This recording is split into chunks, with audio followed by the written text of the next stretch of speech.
Renungan Sejuk. Renungan Selasa, Jumat dan Minggu. Menyelami sukacita kasih Amoris Laetitia agar makin beriman, faithful dan berbuah, fruitful, bersama para malaikat, para kudus di surga dan Bunda Maria. Dalam nama Bapa dan Putra dan Roh Kudus. Amin. Maria menerima kabar dari malaikat Tuhan, maka ia mengandung dari Roh Kudus. Salam Maria, penuh rahmat Tuhan sertamu, terpujilah engkau di antara wanita dan terpujilah buah tubuhmu Yesus. Santa Maria Bunda Allah, doakanlah kami yang berdosa ini sekarang dan waktu kami mati. Amin.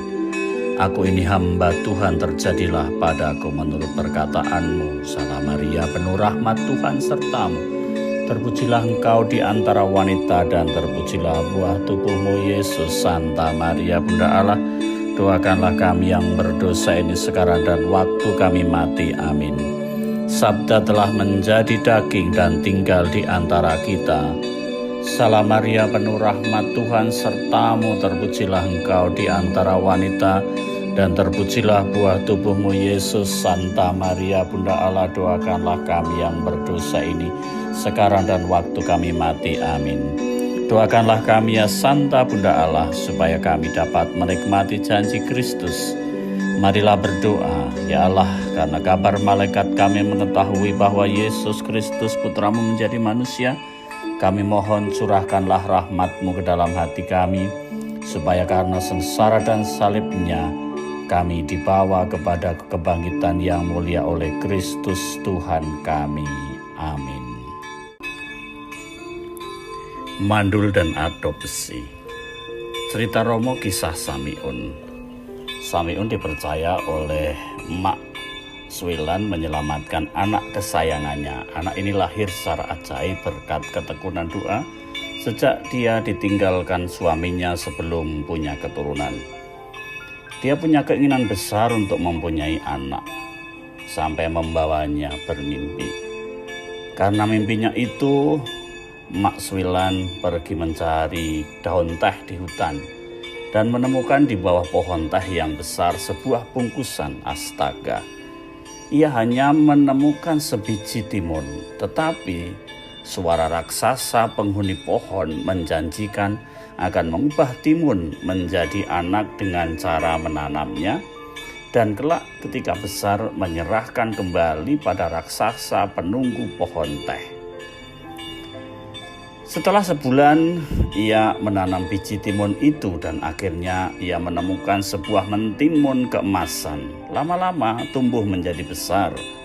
Dalam waktu 3 bulan ia sudah besar, dan ketika ia mendekati timun itu berubah menjadi bayi perempuan.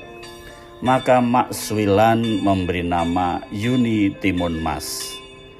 Ia amat menyayangi anaknya itu yang lama-lama tumbuh besar. Begitu dewasa, ia selalu menghindar dari kejaran dan ancaman raksasa yang akan meminta anaknya untuk dikembalikan. Maka kepada Samiun ia berkeluh kesah dan kemudian diberinya ramuan, yaitu biji timun, terasi, dan tulang rusuk untuk menyelamatkan. Ketika raksasa sudah tidak sabar mencari anak gadis, ia bilang sedang menuju ke kebun teh. Di tengah perjalanan itu raksasa bisa menemukan anak gadis, namun ia sudah menanam biji timun. Dan akhirnya biji itu tumbuh menjadi tumbuhan timun yang lebat dan menghalangi raksasa.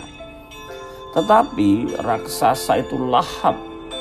Ia memakan semua buah timun, tetapi tetap masih punya keinginan untuk menyantap anak gadis. Akhirnya si gadis itu menaburkan terasi dan kemudian berubah menjadi lumpur hisap.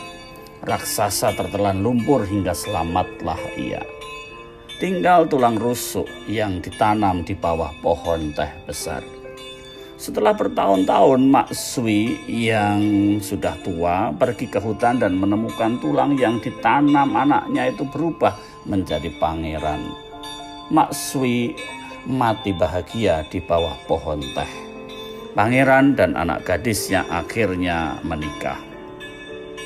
Bagi pasangan belum bisa punya anak bisa mengalaminya sebagai derita, tetapi sekaligus diingatkan tujuan perkawinan dan realitas keibuan yang tidak hanya biologis melainkan dengan berbagai cara. Adopsi menjadi jalan untuk mewujudkan keibuan dan kebapakan dengan cara yang paling murah hati. Pilihan mengadopsi dan mengasuh anak mengungkapkan suatu kesuburan khusus dalam pengalaman perkawinan, melampaui kasus-kasus yang ditandai secara menyakitkan karena kemandulan. Berhadapan dengan situasi di mana seorang anak didambakan dengan cara apapun sebagai hak pemenuhan diri seseorang, adopsi dan pengasuhan anak, bila dimengerti dengan benar, menunjukkan suatu aspek penting dari menjadi orang tua dan membesarkan anak-anak. Memang membantu orang mengerti bahwa anak-anak, apakah anak kandung, adopsi, atau anak asuh, adalah pribadi-pribadi dengan haknya sendiri yang perlu diterima. Kepentingan terbaik dari anak itu harus selalu menjadi dasar keputusan untuk adopsi dan pengasuhan. Amoris Laetitia 180.